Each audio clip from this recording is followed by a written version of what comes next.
आम्ही भारतीय जनसंविधानच्या कार्यालयामध्ये बसलेलो असताना ह्युमन राईट्स या संदर्भानं नागरिकांना ज्या सुविधा मिळाल्या पाहिजेत त्याच्यासाठी आपल्याकडे एक खातं काम करतं. त्याचं नाव आहे समाज कल्याण कार्यालय. आणि या समाज कल्याण कार्यालयाचे अधिकारी आपल्यासोबत आहेत, त्यांचा परिचय करून घेऊया आणि ह्युमन राईट्स संदर्भानं काही माहिती आहे ती समजावून घेऊया. नमस्कार सर. नमस्ते. तर आपला परिचय सांगा. मी राजेंद्र वसंतराव इनामदार, समाज कल्याण विभागामधून 2019ला सेवानिवृत्त झालेलो आहे आणि आता पहिल्या वेळामध्ये या संघटनेमध्ये जॉईन झालो आहे. आणि होता येईल तेवढी समाजाची सेवा करायची आपल्याला जी माहिती आहे ती समाजाच्या तळागाळापर्यंत पोहोचवण्याचा उद्देश आहे. खूप छान सर. मग आता तुम्ही जर समाज कल्याण कार्यालयामध्येच काम केलं आहे, तर समाज कल्याण कार्यालयामध्ये काही प्रमुख सुविधा असतात ज्या सामान्य आणि गरीब लोकांसाठी असतात, बरोबर? याच्यापैकी काही वसतिगृह आहेत, काही आश्रमशाळा आहेत. जरा त्याची माहिती द्या की जेणेकरून सामान्य नागरिकांना त्याचा फायदा होईल. बरोबर आहे. मी पहिल्यांदा सांगतो की समाज कल्याण विभागामध्ये मागासवर्गीय आणि त्याच्यामध्ये आर्थिकदृष्ट्या मागासवर्गीयांच्या लोकांसाठी सुद्धा म्हणजे विद्यार्थ्यांसाठी सुविधा आहेत. पण गव्हर्नमेंटने पर्सेंटेज दिलेला आहे किंवा 100 सीट्स जर असतील तर 100मध्ये 50 जागा कुणाला, 40 जागा कुणाला, असं त्याचं बायफर्केशन केलेलं आहे. पण समाजामध्ये असा गैरसमज आहे की हे समाज कल्याण जे वसतिगृह आहेत ते सगळी मागासवर्गीयांच्या मुलांसाठीच आहेत, असा एक समाजामध्ये गैरसमज आहे. परंतु त्याच्यामध्ये अपंग आहेत, अनाथ आहेत, व्हिजेंटी आहेत, आर्थिकदृष्ट्या मागासवर्गीय जे विद्यार्थी असतात त्यांना सुद्धा आपल्या वसतिगृहामध्ये मेरिटनुसार प्रवेश दिला जातो. ह्याच्यामध्ये अजून एक मागच्या वर्षीपासून तुम्ही आता एक गोष्ट बोलला की खरोखर आज समाज कल्याण ऑफिस म्हणजे हे जनरल लोकांसाठी नाही असा समज झाला लोकांच्यामध्ये, बरोबर? हे समाज कल्याण कार्यालय हे सगळ्या समाजासाठी आहे, हे जरा समजून सांगा आम्हाला. तर याच्यामध्ये आपल्याकडं विमुक्त जाती भटक्या जमातीच्या विद्यार्थ्यांना सुद्धा आपण सोयी सवलता देतो.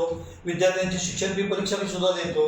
विद्यार्थ्यांना वसतिगृहामध्ये लागणारं भोजन, त्यांच्या राहण्याच्या व्यवस्थेसाठी लागणारं अंतरुण पालन, शैक्षणिक सुविधा या सगळ्या समाज कल्याणामार्फत मोफत, म्हणजे अंडरलाईन त्याला की या सगळ्या सुविधा आपण त्यांना मोफत देतो. याची विभागणी कशी आहे? म्हणजे आश्रमशाळा, याच्यामध्ये आपल्याकडं आश्रमशाळा नावाचा एक प्रकार आहे. तिथं फक्त विजयंतीची मुलं असतात. फक्त विमुक्त भटक्या तिथं पहिलीपासून ते 10वी पर्यंतचे विद्यार्थी राहू शकतात. त्याच्यानंतर या धर्तीवर समाज कल्याणची ज्या अनुसूचित जाती जमातीसाठी निवासी शाळा आहे, म्हणजे नवोदय स्कूलच्या धर्तीवर या शाळा आपल्या आहेत.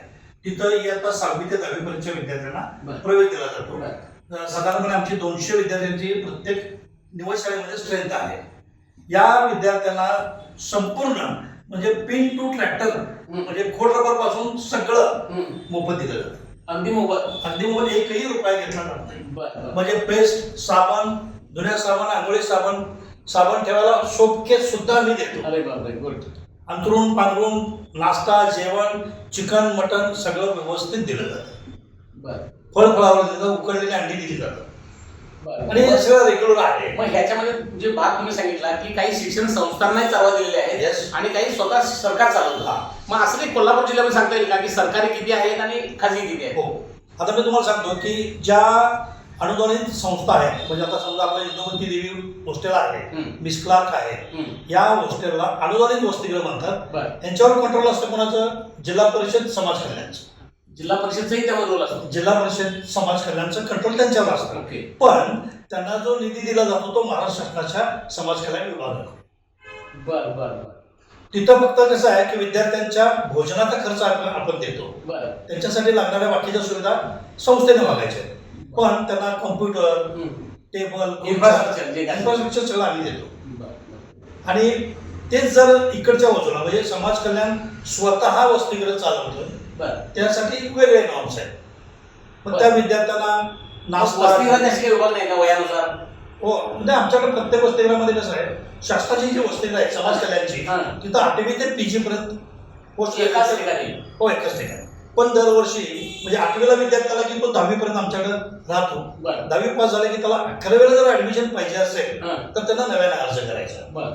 तो 12वी पास झाल्यानंतर त्याला फर्स्ट इयरला ऍडमिशन पाहिजे असेल तर परत नव्याने अर्ज करायचा. पण त्याच्यामध्ये कसं आहे की नव्याने अर्ज केला म्हणजे त्याला ऍडमिशन मिळेलच असं नाही.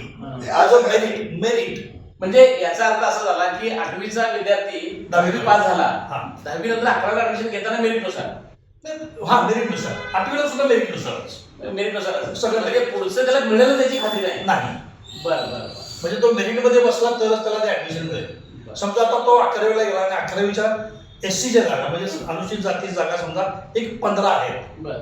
पण 15 मध्ये जे सगळे विद्यार्थी आहेत त्याच्यामध्ये म्हणजे बाहेरच्या कॉलेजचे पण नाही वसतिगृहामध्ये प्रवेश घेतलेले अर्ज दिलेले बरं बरं ते सगळे विद्यार्थी येणार त्याच्यामध्ये. म्हणजे शालेय 40 ऍडमिशन असतात आणि कॉलेजचे 60 असतात. बरं. म्हणजे 100 विद्यार्थ्यांची आमची स्ट्रेंथ असते. तर तर त्याच्यामध्ये 40 विद्यार्थ्यांसाठी नाही 40 विद्यार्थी शालेय आणि 60 विद्यार्थी महाविद्यालयाला असतात. मग तो शालेयमधून महाविद्यालयामध्ये गेला तर महाविद्यालयाचे जेवढे अर्ज आले तर त्या मेरिटमध्ये तो बसला पाहिजे. म्हणजे ही प्रवेश प्रक्रिया ऑनलाईन असते. ही सगळी ऑनलाईन म्हणजे अर्ज सुद्धा ऑनलाईन.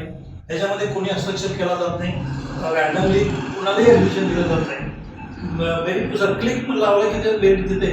मग आता हे जे तुमचं गव्हर्नमेंटचे हॉस्टेल्स आहेत 8वी ते PG पर्यंत हो त्या मुलांचं दैनंदिन खर्च जो असतो त्याच्यासाठी सरकारकडे काय काय केलं? हा सरकार काय करतं जे इंजिनिअरिंग मेडिकलची मुलं असतात त्यांच्या प्रोजेक्टसाठी जो खर्च येतो काय असेल तो 5,000 रुपये 2,000 रुपये 3,000 रुपये तो दिला जातो. जे जॉग्राफीचे विद्यार्थी असतात त्यांना सहल असते वार्षिक सहल त्या सहलीचे पैसे सुद्धा समाज कल्याण देतं.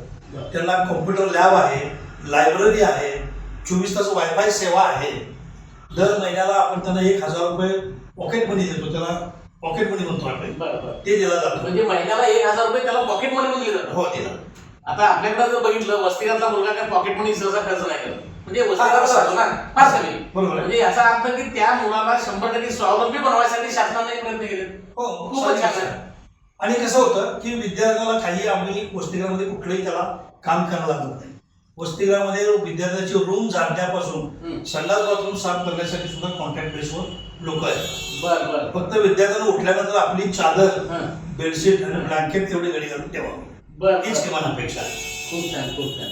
जर आपली सर्वांची इच्छा असेल तर आपण कधीही कुठल्याही वसतिगृहामध्ये आपण जाऊ शकतो. नक्कीच आहे. आपल्या सोबतीला आपण काय करू कोल्हापूर जिल्ह्यामध्ये जे काही वसतिगृह असतील किंवा प्रायव्हेट शाळा असतील निवास शाळा असतील त्यांना एकदा व्हिजिट करूया आणि खऱ्या अर्थानं मानवाच्या गरजासाठी किंवा ह्युमन राईट तिथे सांभाळलं जातं का ह्युमन राईटची नियमावली तिथं कुठं पायमल्ली होत नाही ना याची एकदा दखल घेऊया आपण. मी या खात्यामध्ये काम करत होतो त्यामुळं मला याची फार जाणीव आहे. आणि मी इन्स्पेक्टर म्हणजे समाजकार्यामध्ये इन्स्पेक्टर असताना प्रत्येक वसतिगृहाचं मी किनपुडी इन्स्पेक्शन करायचो आणि मी विद्यार्थ्यांना विचारायचो. स्टाफला कुठलाही विचारायचं त्याला जवळ घ्यायचा त्याच्या कांद्यावर ठेवायचा बाळ कुठला रे म्हणून तिची पप्पी बिप्पी घ्यायची लहान मुलांची त्याला हळूहळू विचारायचे बाबा आज काय होतं जेवणात. मग त्यानं सांगितलं की अमुक अमुक भाजी अमुक अमुक होती. तर आमच्या वसतिगृहामध्ये एक रजिस्टर असतं त्याला चव रजिस्टर म्हणतात. त्याच्यामध्ये दररोजचा मेनू काय आहे ते लिहावं लागतं आणि त्या एखाद्या विद्यार्थ्याला तिथं अभिप्राय द्यायला लागतो. मग ते मी क्रॉस चेक करायचो. समजा विद्यार्थ्यांना सांगितलं आज चवळीची भाजी होती अमुक अमुक होती तर तीच रजिस्टरला काय बघितली तर ते दोघांचं सांगण व्यवस्थित आहे. या पद्धतीने आम्ही तपासणी करतो. That is my style. सगळे आता म्हणजे एवढी सुंदर व्यवस्था असताना म्हणजे जे काही तुम्ही जेवढ्या विद्यार्थ्यांना शिक्षण देत आहे म्हणजे शिक्षण घ्यायचं असेल तर सगळी सुविधा सामान्य लोकांना देत आहे आणि ही सुद्धा सर्व खर्च असतं म्हणजे एखाद्या विद्यार्थ्याला कुठलाही खर्च त्याची फॉर्मच्या पण 1 रुपया सुद्धा घेत नाही आणि अशी फार सुंदर व्यवस्था आहे. पण ह्यामुळं समाजातल्या वंचित लोकांनी जे काही लोक घटक वंचित आहेत आर्थिक दुर्बल आहेत त्या सगळ्यांसाठी हे महत्वाचं पाऊल आहे. त्या माध्यमातून महाराष्ट्रात सगळे शिक्षण चांगले घेऊ शकतील. आपल्याला पारद सर काय म्हणायचं दुर्दैव असं आहे की या ज्या मागासवर्गीयांच्या ज्या स्कीम्स आहेत त्या अजूनपर्यंत म्हणाव्या तशा तळागाळापर्यंत पोहोचलेल्या आम्ही त्यासाठी आमचा प्रयत्न हाच आहे की शासन देते पैसे पण खालती पोहोचतात का ते पोहोचवावे यासाठी आम्ही प्रामाणिक प्रयत्न करतो. आणि त्या तुमच्यासारख्या रिटायर्ड लोकांना आम्हाला सजेशन दिलं की इथं प्रॉब्लेम आहे तर ते सजेशन आम्ही वरती पाठवून सामान्य लोकांना ज्या सुविधा सरकार देते ते सामान्य लोकांना मिळावं ही आमची रास्त आता एक थोडीशी हे करतो त्याच्यामध्ये दुरुस्ती. तुम्ही मला शासनाकडून पैसे येतात आणि त्या खालीपर्यंत पोहोचले पाहिजे ते आमच्याकडे नाही आहे. ते डायरेक्ट शासन टू लाभार्थी म्हणजे विद्यार्थ्याला जो आपण खर्च करतो म्हणजे त्याच्या ह्याचे सहलीचे पैसे प्रोजेक्टचे पैसे छत्री गंबूटचे पैसे हे सगळे विद्यार्थ्याच्या खात्यावर थेट जमा केले जातात. म्हणजे थर्ड पार्टी मध्ये ठेवले डायरेक्ट अकाउंट टू अकाउंट. आत्ताचे पैसे डायरेक्ट येते पूर्वीचे तुमच्याकडे पूर्वी म्हणजे कसं आहे, काळाच्या ओघामध्ये प्रत्येक गोष्ट बदल केला. हा, हे जर दिलं जातं आणि दरमहा जो विद्यार्थ्यांना निर्वाह भत्ता म्हणतो आपण त्याला, तो आम्ही दर महिन्याला 1,000 रुपये देतो. शिवाय मुलींना एक्स्ट्रा 200 रुपये जास्त देतो.